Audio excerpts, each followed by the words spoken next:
வணக்கம் மக்களே, உங்கள் சிவா. ஜென்ரேஷன்ஸை பற்றி பேசணும்னு நினைக்கிறேன். ஜென்ரேஷனுங்கிறது என்னென்னா, ஒரு ஜென்ரேஷனுங்கிறது 30 வருஷம். ஸோ 30 வருஷங்கிறது நான் பிறந்து 30 வயசு ஆகி என்னோட அவுட்புட் இந்த சொசைட்டியில் எப்படி இருக்கும் அப்படிங்கிறத வச்சு அடுத்த ஜென்ரேஷன் நான் உருவாக்குவேன். நான் உருவாக்குவேன்னா என்னோட குழந்தைங்களை நான் அடுத்த 30 வருஷம் எப்படி நான் வளர்க்குறேன், அதோட அவுட்புட் வந்து நெக்ஸ்ட் ஜென்ரேஷன். இப்போ நீங்கள் ஜென்ரேஷன் 1 ஜென்ரேஷன் 2 சொல்லி இந்த கம்ப்யூட்டர்ஸ் எல்லாம் கேள்விப்பட்டிருப்பீங்க. அதுதான் இப்போ சொல்லணும்னு நினைக்கிறேன். இதான் ரியல் டைமாக என்ன நடந்துட்டு இருக்குன்னு நான் சொல்லணும்னு நினைக்கிறேன். இப்போ எக்ஸாம்பிள் சைனா பார்த்தீங்கன்னா ஜென்ரேஷன் 3ல இருக்காங்க, யூஎஸ் பார்த்தீங்கன்னா ஜென்ரேஷன் 2ல இருக்காங்க, இந்தியா பார்த்தீங்கன்னா ஜென்ரேஷன் 1ல இருக்காங்க. ஜென்ரேஷன் 1 எப்படி சொல்ல வரேன்னா, போன ஜென்ரேஷனில் பெண்கள் எல்லாம் ஒடுக்கப்பட்டாங்க, மாமியார் மருமகள் அந்த இதெல்லாம் அந்த ஆதிக்கம்லாம் இருந்துச்சு மருமகள்கிட்ட மாமியார்.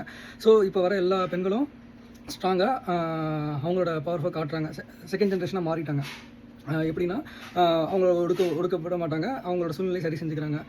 இந்த ஜென்ரேஷனில் என்ன பிரச்சனை வருதுன்னா, ஜென்ரேஷன் 2ல் 2 பேர் வேலை பார்க்குறாங்க. இப்போ 2 பேர் வேலை பார்க்குறது வந்து நீங்கள் இப்போ எடுத்துக்காட்டு யூஎஸ் வச்சுக்கலாம்.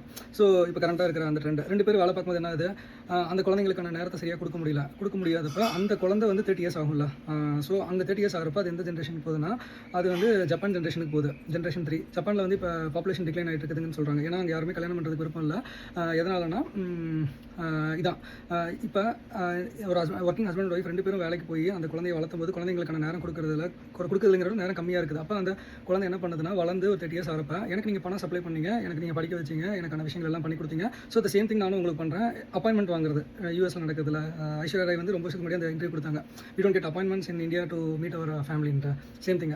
ஸோ இது இன்டென்ஷனாக நடக்கல, இது வந்து ஆர்கானிக்கலாக நடக்குது. ஸோ அந்த குழந்தை அந்த அப்பாயின்மெண்ட் கொடுக்குறேன்னு சொல்கிற குழந்தை வந்து இதெல்லாம் பார்த்துட்டு அடுத்து என்ன தாட் ப்ராசஸ்க்கு போகணும், ஜப்பானோட கல்ச்சர் தாட் ப்ராசஸ்க்கு போகும். எப்படின்னா, நான் கல்யாணம் பண்ணி குழந்தை பற்றி அந்த குழந்தை கடைசியில் இப்படிலாம் பேசுறது, ஏன்னா they realise they problem but they cannot come out of the situation because that is how they have grown அப்.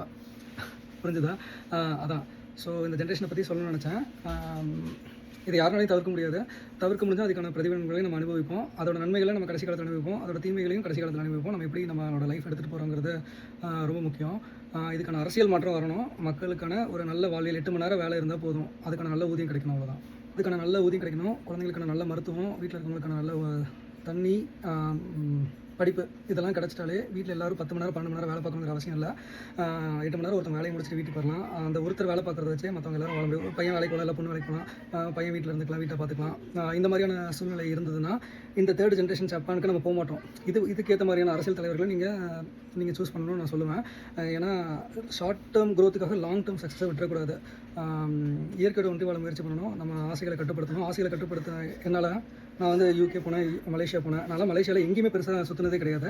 என் வேலை வந்து நான் வந்து கிரிக்கெட் விளையாடுவேன். ஸோ எப்படி சொல்ல வரேன்னா, நீங்கள் பெரிய லெவலுக்கு முன்னேறலாம், ஆனால் ஆசைகளை கண்ட்ரோல்டாக வைக்கணும். செலவுகளை கண்ட்ரோல்டாக வச்சிருந்தா எந்த உலகத்தில் நீங்கள் சாதிக்க முடியாது எதுவுமே கிடையாது. அதுக்காக இல்லாத நல்ல அறிவை பயன்படுத்தினா நீங்கள் ஜெயிக்க முடியாத விஷயம் இந்த உலகத்தில் தான் கிடையாது. நன்றி.